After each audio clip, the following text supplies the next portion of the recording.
नमस्कार श्रोते हो. प्रेम या कथेचा भाग 3. अक्षय भारतात परतला. रेवतीला आनंद झाला. एक दोनदा त्याच्याशी फोनवर बोलताना रेवतीने त्याला घरीही बोलवलं, पण एका प्रोजेक्टमध्ये बिझी असल्याने जमेल तसा येऊन जाईल असं त्याने सांगितलं. रेवतीला आता स्थळं येऊ लागली होती.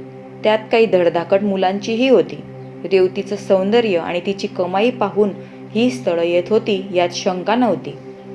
एकदा असंच एक स्थळ चालून आलं. मुलगा खाजगी कंपनीत होता, पण रेवतीच्या कमाईच्या तुलनेत त्याचा पगार निम्मासुद्धा नव्हता. शहरातलाच होता म्हणून रेवतीही तयार झाली. एका संध्याकाळी मुलगा आई वडिलांसोबत रेवतीला पाहायला आला. रेवती पोह्यांच्या डिशेस घेऊन आली. त्यांनी तिला बसायला सांगितलं. तिच्या शिक्षण आणि व्यवसायाबद्दल त्यांनी प्रश्न विचारले. मग मुलाची आई म्हणाली, जरा चालून दाखव बरं, आम्हाला तू किती अपंग आहेस हे बघायचंय. ही विचित्र मागणी ऐकून रेवती अचंबित झाली. काय करावं या संभ्रमावस्थेत असतानाच मुलाचे वडील म्हणाले, अगं उठ ना, काय लाज वाटते का तुला अपंगपणाची?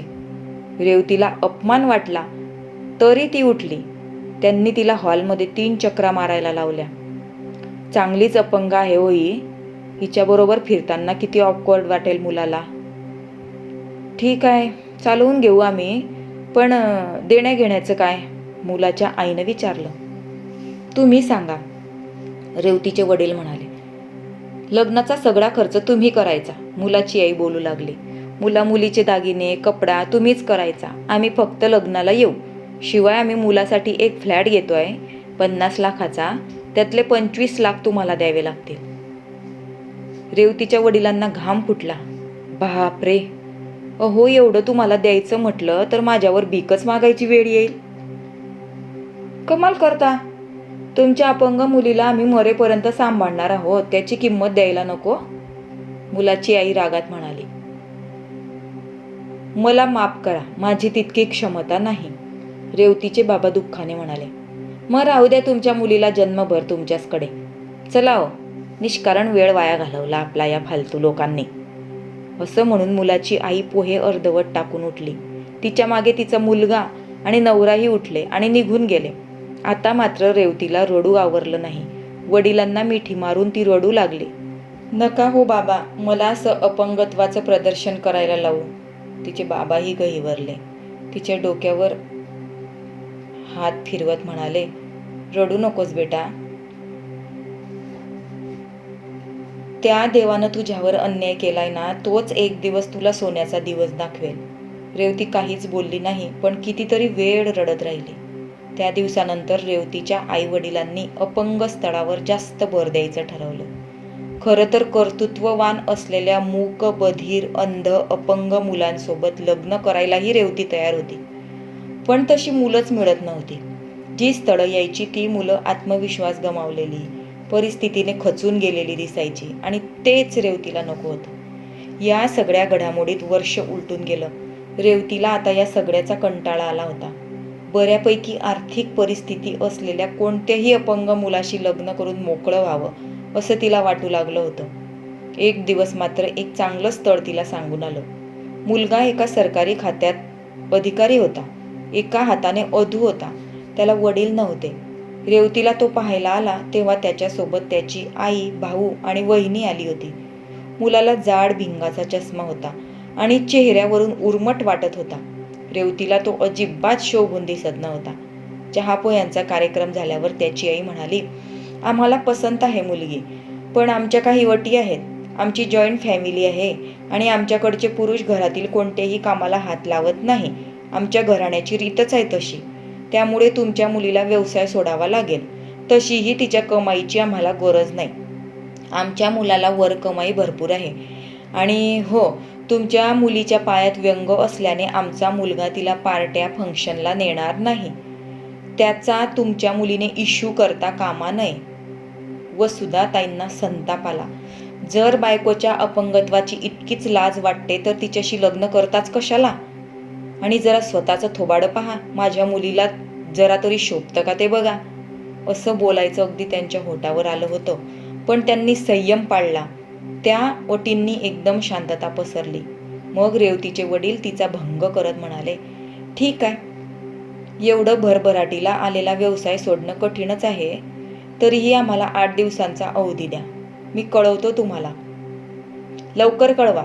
खूप स्थळं सांगून येत आहेत त्याला. 8 दिवसात तुमचं उत्तर आलं नाही तर आम्ही दुसरी स्थळं बघायला सुरुवात करू, मुलाचा भाऊ उर्मटपणे बोलला. तो निघून गेल्यावर रेवतीच्या वडिलांनी तिला विचारलं, काय म्हणतेस रेवती, कसं वाटला तुला मुलगा? मी तयार आहे बाबा लग्नाला, रेवती म्हणाली. तसा दोघांनाही धक्काच बसला. अगं रेवती, किती उर्मट माणसं आहेत ती. तुझ्या व्यंगावर बोट ठेवतात. त्यांचा मुलगा कसा आहे हे नाही बघत. वसुधाताई थोडं चिडूनच बोलल्या. असू दे आई, माझं बाहेरगावी लग्न ठरलं असलं तरी मला दुकान सोडावंच लागलं असतं. तुम्हालाही सगळं समजावून देईन. तुम्ही दोघं मिळून आरामात चालवू शकाल दुकान. दुसरं, मला मनासारखं स्थळ मिळणार नाही याची मला कल्पना होती आई. तूही त्या दिवशी म्हणत होतीस की बाईच्या जातीला तडजोडी कराव्याच लागतात. मग आताच तडजोड केलेली काय वाईट? दोघंही तिच्याकडे आश्चर्याने बघत असतानाच ती निघून गेली. 4 दिवसांनी अक्षयचा फोन आला. वसुधाताईंनी तो उचलला.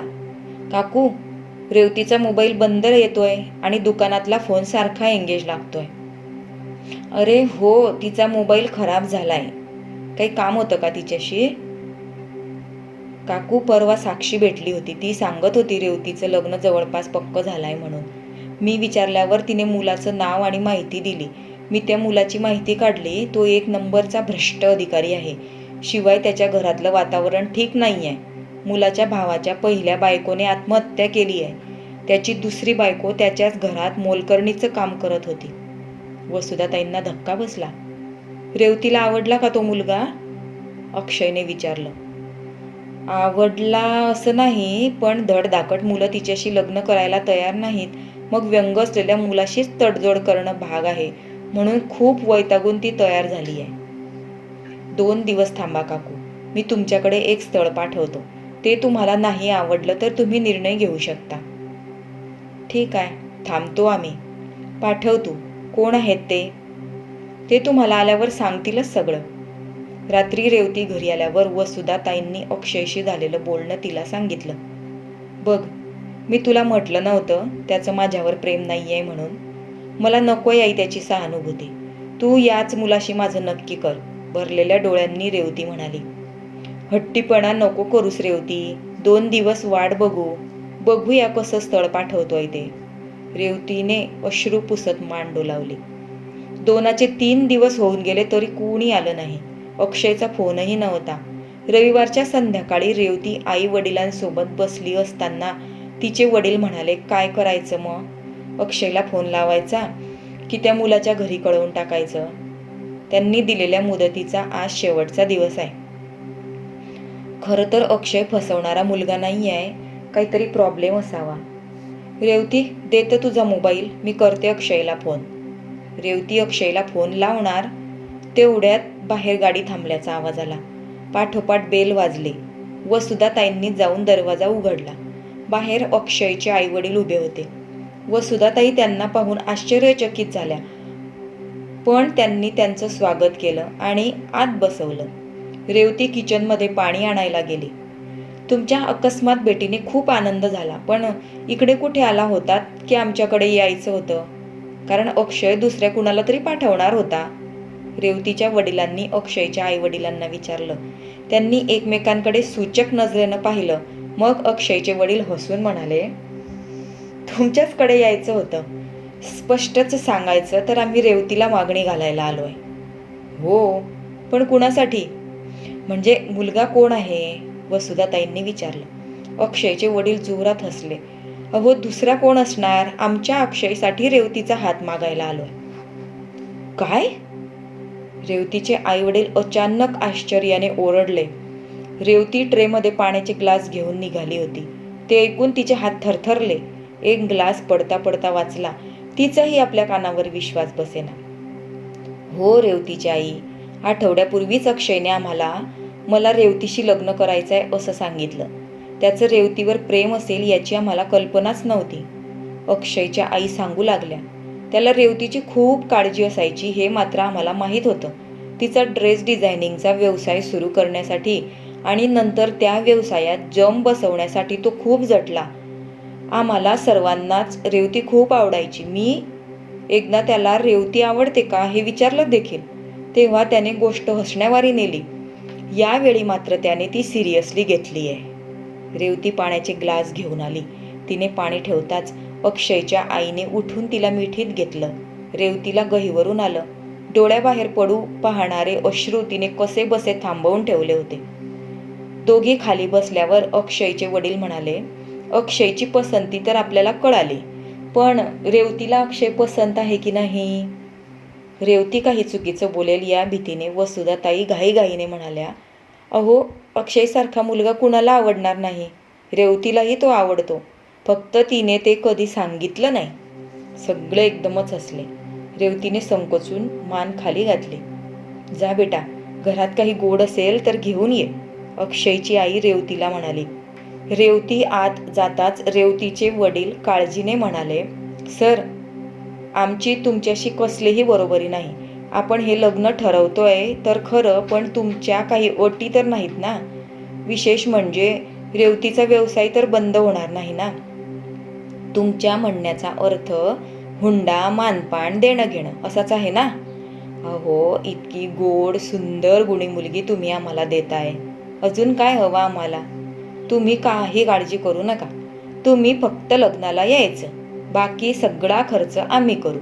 आणि एवढ्या मेहनतीने वाढलेला व्यवसाय बंद का करायचा? तुमची काही अट नसेल, पण आमची एक अट आहे, अक्षयच्या आई म्हणाल्या. तसं वसुधाताईंच्या काळजात धस्स झालं. माझ्या मोठ्या सुनेची, माझ्या पुतणीची लग्नातली साडी रेवतीने डिझाईन करायची, अर्थात त्यांचे पैसे आम्ही देऊ. सगळे जोरात हसले. रेवतीने घरातून लाडू आणले. सगळ्यांनी एकमेकांना भरवले. रेवती दोघांच्या पाया पडली. तसं अक्षयच्या वडिलांनी तिला जवळ घेतलं. खिशातून 5,000 काढून तिच्या हातात ठेवले. लवकरच मुहूर्त काढून साखरपुडा करायचं ठरवून ते दोघं निघून गेले. ते गेल्याबरोबर रेवतीचा आतापर्यंत दाबून ठेवलेला बाण फुटला. आईच्या गळ्यात पडून ती रडू लागली.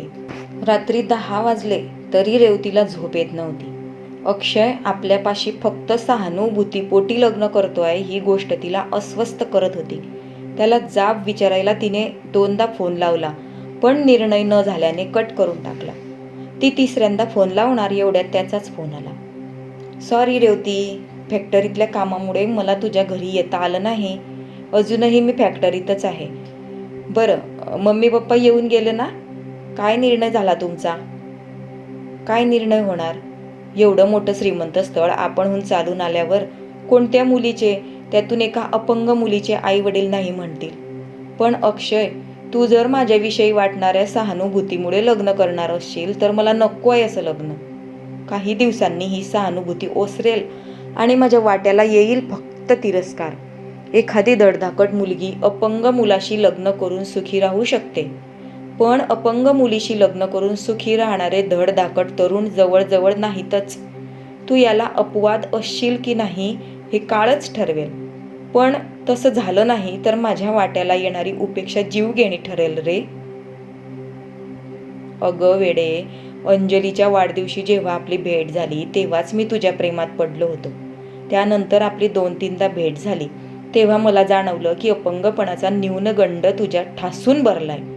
तो काढून टाकण्यासाठी मी तुला ट्रेकिंगला घेऊन गेलो. नंतर मला वाटायला लागलं की तुला आर्थिकदृष्ट्या सक्षम केलं की तुझा आत्मविश्वास खूप वाढेल, म्हणून मग तुला व्यवसाय सुरू करून दिला. तुझी सेटलमेंट झाली, पण माझी राहिली होती ना. भावाची मेडिकल एजन्सी असल्यामुळे 2 फॅक्टरीज मी सांभाळाव्या अशी पप्पांना अपेक्षा होती. त्यांनी मला लंडनला पाठवलं. तिथून आल्यानंतर माझं स्वतःचं कर्तृत्व काय हा प्रश्न मला भेडसावू लागला. म्हणून मग मी कर्ज काढून नवीन प्रोजेक्ट सुरू केला, नवीन प्रॉडक्ट लॉन्च केलं. मग त्याला मार्केट मिळवण्यासाठी धडपड सुरू झाली. सुरुवातीला संथ प्रतिसाद मिळाल्यामुळे मी फार टेन्शनमध्ये होतो, पण हळूहळू प्रतिसाद वाढत गेला. सध्या आपलं प्रॉडक्ट टॉपवर आहे बरं का. या सगळ्या गडबडीत तुझ्यावरचं प्रेम व्यक्त करणं राहूनच गेलं ग.